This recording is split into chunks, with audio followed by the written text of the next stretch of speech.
Alert for Windows 11 users. Because the one Windows update that you probably already installed few weeks ago has been reportedly causing SSDs to fail. Microsoft already investigated and deployed fixed updates, so I'm going to quickly go over show you how to uninstall the update. The problem does seem to be exclusive to Windows 11, particularly the update is KB5063878, and what seem people noticed is with many different SSDs. And it's not exactly clear which ones are affecting it other than certain manufacturer of the controllers. Basically, if you write a large amount of data sequentially, usually around 50 gigabytes or more, in some cases, it can cause the SSD to just disappear off the system and won't show up in the disk manager or anything. It will usually come back if you reboot, but in some cases it doesn't.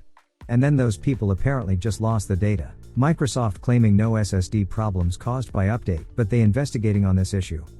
After all, but the latest released update says you might experience delays or uneven audio and video performance when using Network Device Interface, NDI, to stream or transfer feeds between PCs. If you'd rather be safe and roll back this update, here's how.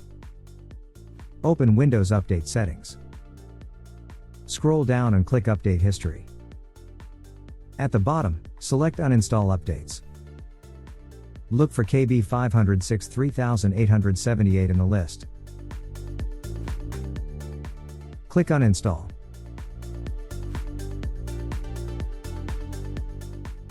Restart your PC when prompted. But before you do this, make sure to pause updates in the main Windows Update settings. That way, Windows won't just reinstall KB5063878 automatically. So, what do you think? Are you sticking with the update or rolling it back? Let me know in the comments. Thanks for watching, and I'll see you in the next one.